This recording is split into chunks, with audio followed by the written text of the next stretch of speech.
जय हिंद दोस्तों। दोस्तों, आप सभी का अमेजिंग ज्ञान पॉइंट पर हार्दिक स्वागत है। और दोस्तों, आज हम सभी कवर करने वाले हैं बहुत ही इम्पोर्टेंट टॉपिक, जो कि आप सभी की परीक्षा के लिए बहुत ही इम्पोर्टेंट है। दोस्तों, आज हम सभी का जो प्रश्न होंगे वो बहुत ही लाजवाब होंगे, जो कि प्रोटीन से संबंधित है। दोस्तों, ये सभी क्वेश्चंस आपके परीक्षा के लिए बहुत ही उपयोगी सिद्ध साबित हो सकते हैं। तो दोस्तों, आपको वीडियो पूरी देखनी है। तो चलिए दोस्तों, वीडियो को स्टार्ट करते हैं। दोस्तों, सबसे पहले हम लोग देख लेंगे इससे संबंधित जो इम्पोर्टेंट डिस्क्रिप्टिव क्वेश्चंस हैं वो सभी हम लोग ध्यान देंगे, क्योंकि जब आपका डिस्क्रिप्टिव तैयार रहेगा तो आपको आगे पढ़ने में बहुत ही मजा आएगा। तो दोस्तों, आपको ध्यान देना है कि जो प्रोटीन शब्द है इसका सर्वप्रथम प्रयोग किया गया था जे बर्जेलियस के द्वारा। मोस्ट इंपॉर्टेंट है, आपको ध्यान देना है। अब दोस्तों, आगे आपको ये ध्यान देना है कि प्रोटीन जो है वह एक जटिल कार्बनिक यौगिक है जो बहुत से अमीनो अम्ल से मिलकर बनता है। आपको ये ध्यान देना है।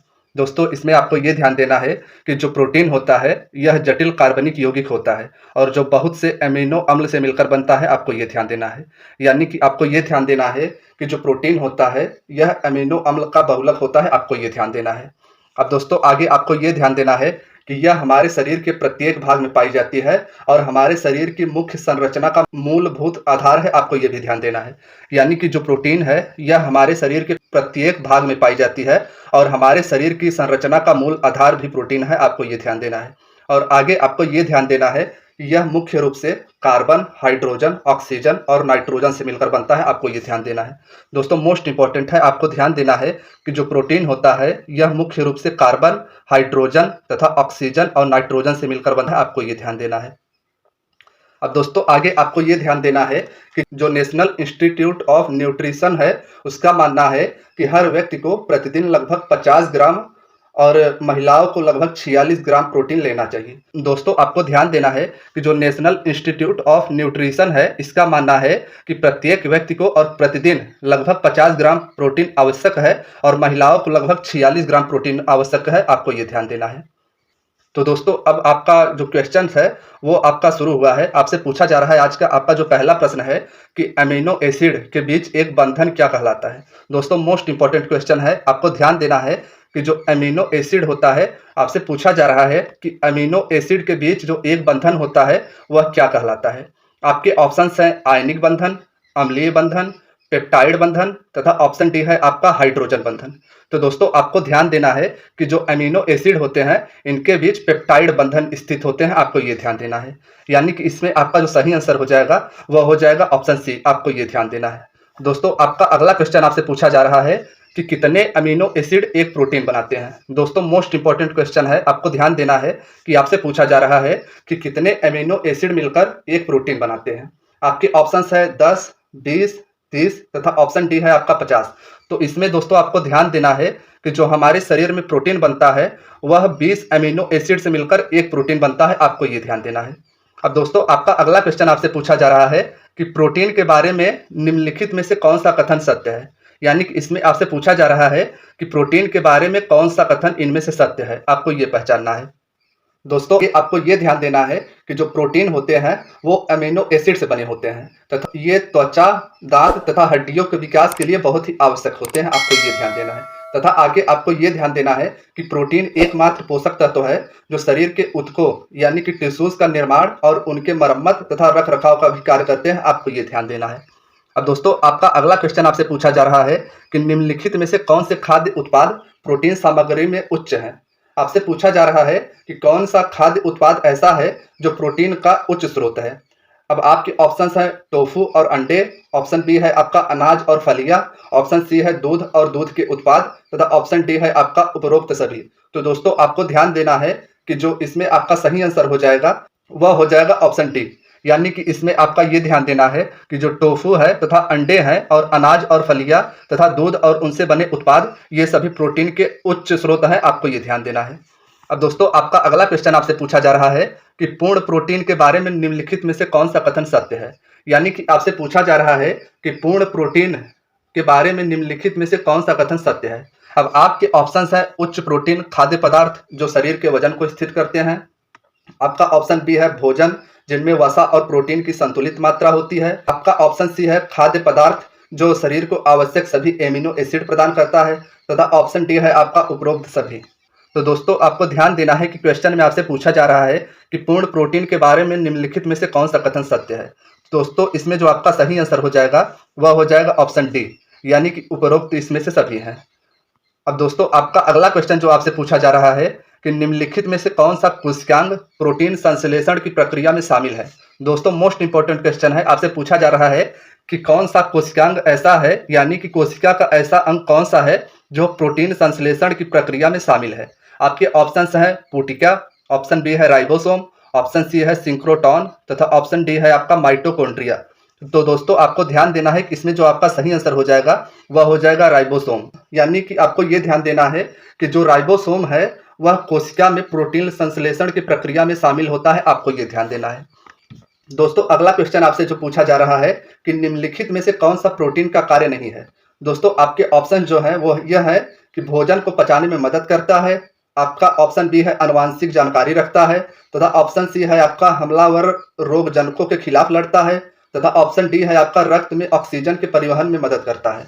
तो दोस्तों आपको ध्यान देना है कि जो प्रोटीन होता है इसका कार्य होता है भोजन को पचाने में, यानी कि आपका ऑप्शन ए बिल्कुल सही है तथा ऑप्शन बी आपका है आनुवांशिक जानकारी रखता है। तो दोस्तों ये नहीं होगा, यानी इसमें ये आपका सही आंसर हो जाएगा, आपको ये ध्यान देना है।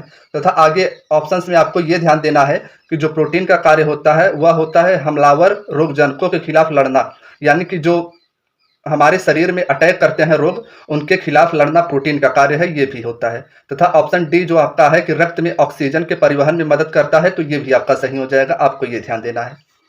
अब दोस्तों आपका अगला क्वेश्चन जो है वो आपसे पूछा जा रहा है कि प्रोटीन की 3D संरचना को निम्नलिखित में से किसके द्वारा निर्धारित किया जा सकता है। दोस्तों मोस्ट इंपोर्टेंट क्वेश्चन है, आपसे पूछा जा रहा है कि प्रोटीन की जो 3D संरचना होती है उसको निम्नलिखित में से किसके द्वारा निर्धारित किया जा सकता है।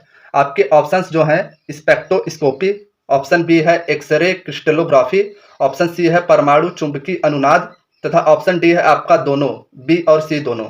तो दोस्तों आपको ध्यान देना है कि इसमें जो आपका सही आंसर हो जाएगा वह हो जाएगा ऑप्शन डी, यानी कि जो प्रोटीन की 3D संरचना होती है इसका निर्धारण एक्सरे क्रिस्टलोग्राफी तथा परमाणु चुंबकीय अनुनाद दोनों द्वारा होता है, आपको ये ध्यान देना है। अब दोस्तों आपका अगला क्वेश्चन जो है वो आपसे पूछा जा रहा है कि निम्नलिखित में से कौन सा रोग प्रोटीन की कमी से होता है। दोस्तों मोस्ट इंपॉर्टेंट क्वेश्चन है, आपसे पूछा जा रहा है कि निम्नलिखित में से कौन सा रोग प्रोटीन की कमी से होता है।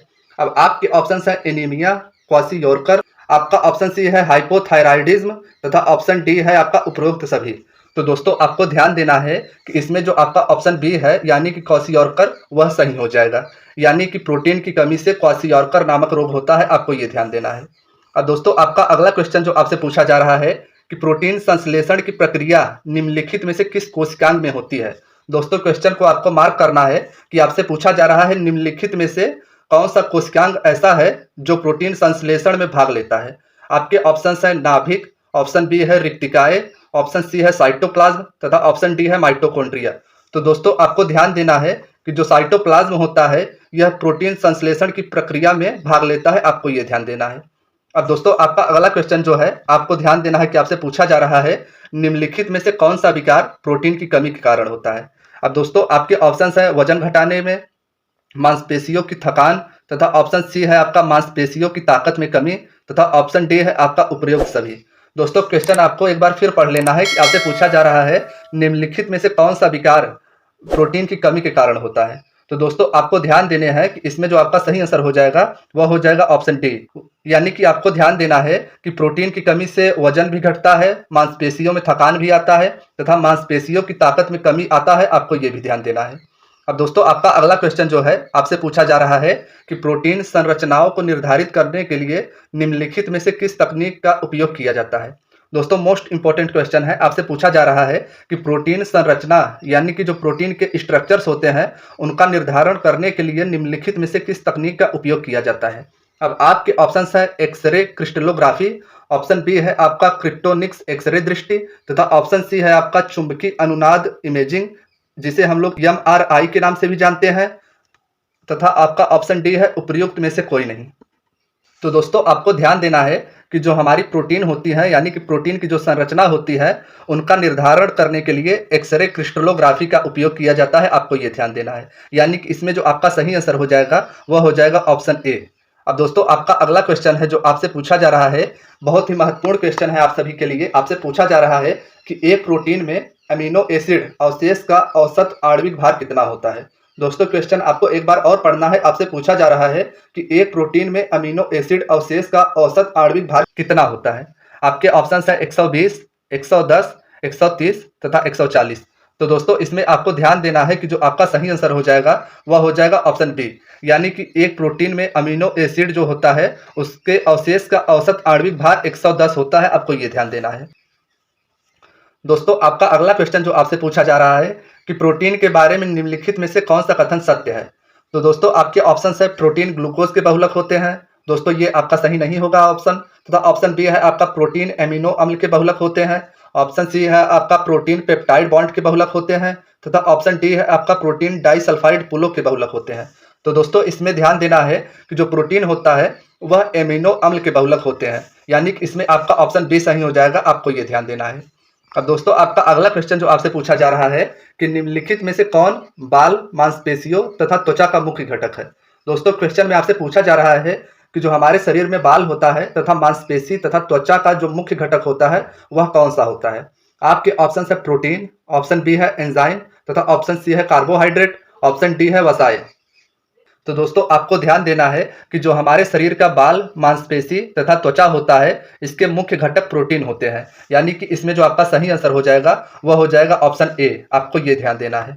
अब दोस्तों आपका अगला क्वेश्चन जो कि बहुत ही महत्वपूर्ण है आप सभी के लिए, आपसे पूछा जा रहा है कि प्रोटीन की कमी से क्वाशी-यॉर्कर नामक रोग होता है। किस प्रोटीन की कमी से इडीमा नामक रोग होता है। दोस्तों क्वेश्चन आपको ध्यान से पढ़ना है। आपसे पूछा जा रहा है कि जैसे प्रोटीन की कमी से तो क्वाशी-यॉर्कर नामक रोग होता ही है, लेकिन किस प्रोटीन की कमी से इडीमा नामक रोग होता है। तो आपके ऑप्शन है एल्ब्यूमिन, ऑप्शन बी है ग्लूकागॉन, ऑप्शन सी है इंसुलिन तथा ऑप्शन डी है आपका गामा ग्लोब्यूलिन। तो दोस्तों आपको ध्यान देना है कि जो इडीमा नामक रोग होता है वह एल्ब्यूमिन नामक प्रोटीन की कमी से होता है। आपको ये ध्यान देना है। अब दोस्तों आपका अगला क्वेश्चन जो है आपसे पूछा जा रहा है कि यदि 1 वर्ष से कम आयु वाले शिशुओं को स्तनपान के स्थान पर कम प्रोटीन तथा कम कैलोरी के अल्प पोषण वाले आहार दिए जाएं तो उनमें कौन सा रोग होने की संभावना है। आपके ऑप्शन है पैलेसा, मैरेस्मस, ऑप्शन सी है रिकेट्स तथा ऑप्शन डी है आपका क्वाशी-यॉर्कर। तो दोस्तों आपको ध्यान देना है कि जो 1 वर्ष से कम आयु के शिशु होते हैं अगर इनको स्तनपान के स्थान पर कम प्रोटीन तथा कम कैलोरी के अल्प पोषण वाले आहार दिए जाए तो उनमें मैरेस्मस नामक रोग हो जाएगा। आपको ये ध्यान देना है, यानी कि इसमें जो आपका सही आंसर हो जाएगा वह हो जाएगा ऑप्शन बी। आपको ये ध्यान देना है। अब दोस्तों आपका अगला क्वेश्चन जो है आपसे पूछा जा रहा है कि कार्बोहाइड्रेट्स तथा वसाओं की कमी पर शरीर को त्वरित ऊर्जा कौन से पदार्थ देते हैं। दोस्तों मोस्ट इंपोर्टेंट क्वेश्चन है। आपसे पूछा जा रहा है कि यदि अगर हमारे शरीर में कार्बोहाइड्रेट्स तथा वसाओं की कमी हो जाए तथा उन्हें तुरंत ऊर्जा की आवश्यकता हो तो उसे कौन सा पदार्थ तुरंत ऊर्जा देता है। तो दोस्तों आपके ऑप्शन है खनिज लवण, ऑप्शन बी है प्रोटीन तथा ऑप्शन सी है आपका विटामिन, ऑप्शन डी है जल। तो दोस्तों आपको ध्यान देना है कि इसमें आपका प्रोटीन सही हो जाएगा, यानी कि अगर हमारे शरीर में कार्बोहाइड्रेट्स तथा वसाओं की कमी हो जाए तथा शरीर को तुरंत ऊर्जा की आवश्यकता पड़ती है तो वो प्रोटीन पूरा करता है। आपको ये ध्यान देना है। अब दोस्तों आपका अगला क्वेश्चन जो आपसे पूछा जा रहा है कि शरीर की वृद्धि व नई कोशिकाओं के निर्माण के लिए सबसे आवश्यक पोषक तत्व कौन सा है। यानी कि क्वेश्चन में आपसे पूछा जा रहा है कि अगर शरीर की वृद्धि करनी हो तथा नई कोशिकाओं का निर्माण करना हो तो उसमें सबसे आवश्यक पोषक तत्व कौन सा है। आपके ऑप्शन है वसा, प्रोटीन तथा आपका ऑप्शन सी भी प्रोटीन है, आपका ऑप्शन डी है वसाए। तो दोस्तों आपको ध्यान देना है कि इसमें जो आपका सही आंसर हो जाएगा वह हो जाएगा बी और सी, यानी कि इसमें जो आपका सही आंसर हो जाएगा वह हो जाएगा प्रोटीन। आपको ये ध्यान देना है, यानी कि शरीर की वृद्धि तथा नई कोशिकाओं का निर्माण करने के लिए सबसे आवश्यक पोषक तत्व प्रोटीन है। आपको ये ध्यान देना है। अब दोस्तों आपका अगला क्वेश्चन जो आपसे पूछा जा रहा है कि प्रोटीन की सबसे छोटी रचनात्मक इकाई है। आपके ऑप्शन है अमीनो अम्ल, ऑप्शन बी है पेप्टोन, ऑप्शन सी है प्रोटीओएज, ऑप्शन डी है कार्बोहाइड्रेट। तो दोस्तों आपको ध्यान देना है कि जो प्रोटीन होता है उसकी सबसे छोटी जो रचनात्मक इकाई होती है वह होती है अमीनो अम्ल, यानी कि इसमें जो आपका सही आंसर हो जाएगा वह हो जाएगा ऑप्शन ए। अब दोस्तों आपका अगला क्वेश्चन आपसे पूछा जा रहा है कि एंजाइम मूल रूप से क्या है। आपके ऑप्शन है कार्बोहाइड्रेट, प्रोटीन, लिपिड तथा ऑप्शन डी है अमीनो अम्ल। तो दोस्तों इसमें आपको ये ध्यान देना है कि जो एंजाइम्स होते हैं वो मूल रूप से प्रोटीन होते हैं। आपको ये ध्यान देना है, यानी कि इसमें आपका जो सही आंसर हो जाएगा वह हो जाएगा ऑप्शन बी। अब दोस्तों आपका अगला क्वेश्चन जो है वह आपके लिए बहुत ही महत्वपूर्ण है। आपको ध्यान देना है कि आपसे पूछा जा रहा है कि अल्फा केराटिन एक प्रोटीन है जो आपके ऑप्शंस में है, रक्त में उपस्थित है, त्वचा में उपस्थित है, ऊन में उपस्थित है तथा ऑप्शन डी है अंडों में उपस्थित है। तो दोस्तों आपको ध्यान देना है कि जो अल्फा केराटिन होता है वह एक प्रोटीन है जो त्वचा में उपस्थित होता है। आपको ये ध्यान देना है, यानी कि इसमें आपका ऑप्शन बी सही हो जाएगा।